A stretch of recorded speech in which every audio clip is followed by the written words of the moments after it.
चलिए तो आज फिर से एक बार बात कर लेते हैं बंगाल चुनाव के बारे में। और बंगाल चुनाव में देखिए इस बार जो जितनी मुझे नॉलेज है इलेक्शन के बारे में, तो मैं सिर्फ यही कहना चाहूँगा कि इस बार बंगाल चुनाव में दीदी के साथ खेला होने वाला है। क्योंकि देखिए बीजेपी के ऐसे 3 फैक्टर्स जब भी वो चुनाव में होते हैं तब बीजेपी चुनाव जीतती है। और बीजेपी को मैंने जो मेरे को साइन लगे हैं बंगाल चुनाव में, इस वजह से मैं बता रहा हूँ कि इस बार दीदी के साथ खेला होने वाला है। देखिए सबसे पहली वजह है जो कि इस बार चुनाव बीजेपी जीतेगी, तो जिस राज्य में चुनाव के टाइम जब भी बीजेपी के लिए जब भी कभी आप एग्ज़िट पोल आते हैं, एग्ज़िट पोल के नतीजे जो होते हैं उनमें जब ज़्यादा से ज़्यादा चैनल वाले जब एग्ज़िट पोल में बीजेपी को ज़्यादा मार्जिन से जिताने के लिए दिखाते हैं तब बीजेपी जीतती है। भले ही कुछ सीटों से ही जीते, तो मैं इसमें बोलूँगा कि बहुत बड़ी जीत नहीं होने वाली है, पर बीजेपी को बहुमत मिलने वाला है। बीजेपी इस चुनाव में बंगाल में अपनी सरकार बनाने वाली है। दूसरी वजह जो मुझे लगती है, दूसरी वजह है कि इस बार बीजेपी की आप जो कैंपेनिंग देखेंगे जो कि खासकर बंगाल में की गई है, जिसमें से वहाँ पे कई दिग्गज नेताओं को उतारा गया है।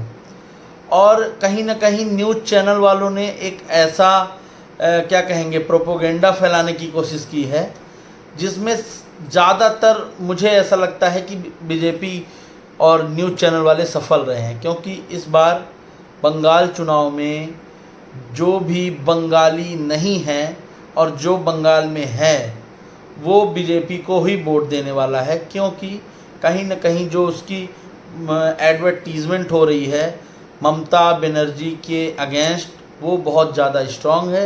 इस वजह से बीजेपी ये चुनाव मेरे हिसाब से जीतने वाली है। तीसरी वजह जो मुझे बहुत छोटी वजह लगती है, पर इस चुनाव में वो काफ़ी ज़्यादा यूज़फुल रही, तो तीसरी वजह है इस चुनाव में ममता बनर्जी का जो इतने साल तक एंटी कैम्बेंसी रहा है अभी तक बंगाल में, वो एक ऐसी वजह बन गई है जिसके अगेंस्ट बीजेपी को एक स्ट्रांग मुद्दा मिला कि इतने दिन तक ममता बनर्जी के होने के बाद भी बंगाल अभी कहाँ है, बंगाल में किस तरीके का डेवलपमेंट है या बंगाल का जो स्ट्रक्चर है वो किस तरीके का है, अभी भी वहाँ रोज़गार और इसमें। तो देखिए क्या है, इस मुद्दे को बीजेपी यहाँ पे बुनाने में सफल रही है, मुझे ऐसा लगता है। तो ये और एक और जो मुझे लगता है वो है बीजेपी और हिंदुत्व जिसका वो प्रचार करते हैं। तो इस बार कहीं ना कहीं लोगों को ये लगा है कि भाई एक बार इनको भी क्यों न ट्राई कर लिया जाए। तो मेरा मानना ऐसा है कि इस बार बीजेपी बंगाल से चुनाव जीतेगी और बीजेपी के जो लगभग सीट, तो मैं यही कहूँगा कि बहुमत से बस 2-4-10 सीटें ही ज़्यादा आएंगी, पर बीजेपी चुनाव जीत लेगी। और जब कभी एग्ज़िट पोल वाले ज़्यादा तेज़ी से ये दिखाने लगते हैं तब आपने नोटिस किया होगा कि जिस जगह बीजेपी की बिल्कुल कमी होती है वोट वहाँ नहीं होते, उस एरिया में भी बीजेपी जीत जाया करती है।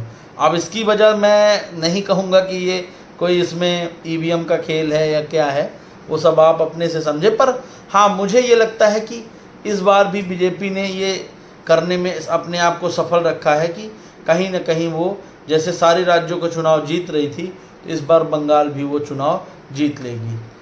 और मेरा अभी 4 तारीख को रिज़ल्ट आएगा, रिज़ल्ट के बाद मेरा इसमें मैं बड़ा वीडियो बनाऊंगा, और जब रिज़ल्ट आएगा उसके बाद मैं आपको बताऊंगा कि कौन कौन सी और वजह रही हैं जिसके वजह से ममता दीदी इस चुनाव को हारने वाली हैं।